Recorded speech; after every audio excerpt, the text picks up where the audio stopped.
You press play on a voice message, and suddenly a stranger begins to speak. The voice sounds thinner, higher, and somehow less familiar than the one you hear inside your head every day. But everyone around you insists that this is exactly what you sound like. So which voice is real? The one inside your head, or the one captured by the microphone? Every word you speak begins with air rising from your lungs. As it passes through your vocal folds, they vibrate and create the basic sound of your voice. That sound is then shaped by your throat, mouth, tongue, lips, and nasal cavities. Together, they transform a simple vibration into the unique voice that belongs to you. When another person listens to you, the sound travels through the air. It enters their ear canal, vibrates the eardrum, and is transmitted through the tiny bones of the middle ear toward the inner ear. A microphone receives your voice in a similar way. It captures sound waves moving through the air, converts them into electrical signals, and stores them as a recording. But when you hear yourself speaking, something very different happens. You are not listening through the air alone. At the same time, vibrations from your vocal folds travel through the tissues and bones of your head. They reach your inner ear from within your own body. This second pathway is called bone conduction. It combines with the sound arriving through the air and creates the voice you normally associate with yourself. The exact effect varies between people, but this internal pathway often makes your voice seem deeper, warmer, and fuller. Certain lower frequency vibrations become more noticeable when they travel through your head. A normal microphone cannot capture those internal vibrations. It records only the part of your voice that travels through the surrounding air.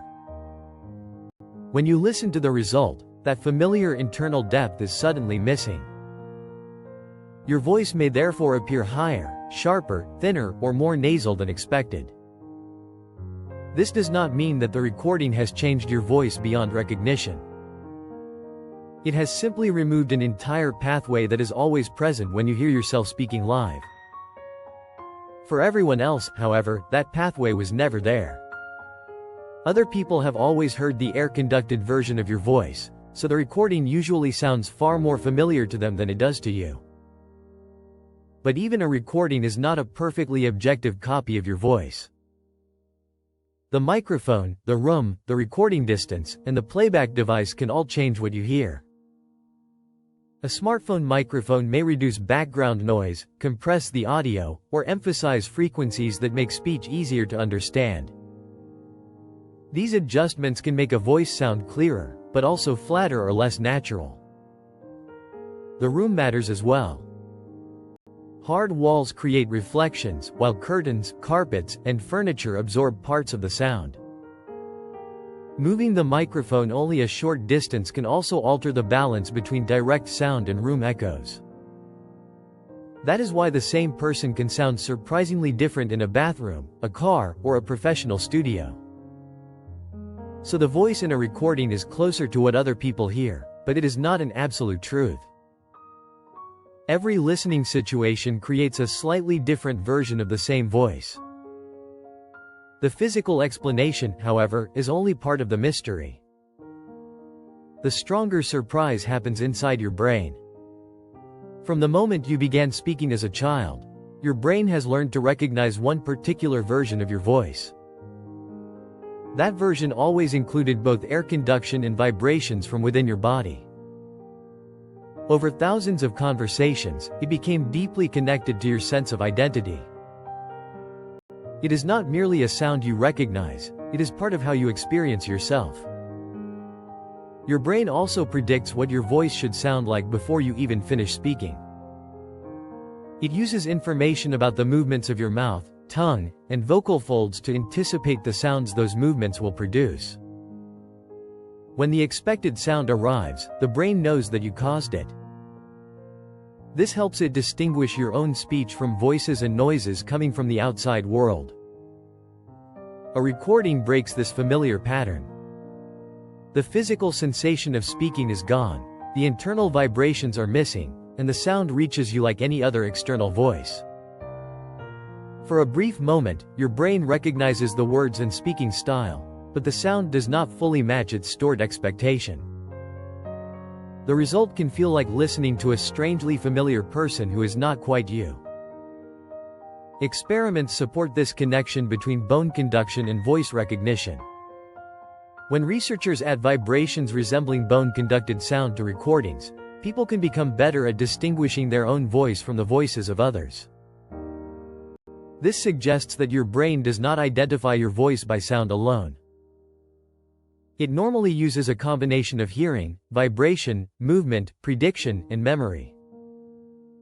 There is also an emotional reason why many people dislike their recorded voice. A voice communicates age, confidence, mood, personality, and even vulnerability. When the recording does not match the voice you expected, it can feel as if part of your identity has been exposed from an unfamiliar angle. Small details suddenly seem much more noticeable than they do to anyone else. The effect is similar to seeing an unfamiliar photograph of yourself. You are accustomed to your reflection in a mirror, but a photograph reverses that familiar perspective and may initially appear wrong. Actors, singers, presenters, and radio hosts often experience the same discomfort when they first begin recording themselves. Over time, however, the strange voice usually becomes familiar. Repeated listening allows the brain to build a second internal model of your voice. The difference does not disappear, but it becomes less surprising and less emotionally uncomfortable. You can test this for yourself by making several recordings in a quiet room. Place the microphone at different distances and listen through both headphones and speakers. You will probably hear several noticeably different versions of your voice. Yet other people will still recognize all of them as you. None of these versions is entirely false. Your internal voice, your recorded voice, and the voice heard by another person are all created by different pathways and environments. The voice inside your head is the most personal version because it combines sound with the vibrations of your own body. The recorded voice offers an external perspective that you rarely experience. So the next time a voice message makes you wonder who is speaking, remember that the stranger is not really a stranger. You are simply hearing yourself from the outside. Your voice has not suddenly changed. For a moment, you have crossed the invisible boundary between how you experience yourself and how the rest of the world experiences you.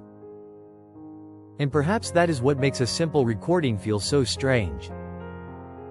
It does not merely play back your voice, it lets you hear yourself from another person's perspective. Subscribe to WunderAtlas World and discover the hidden science behind the things you experience every day. Until the next wonder.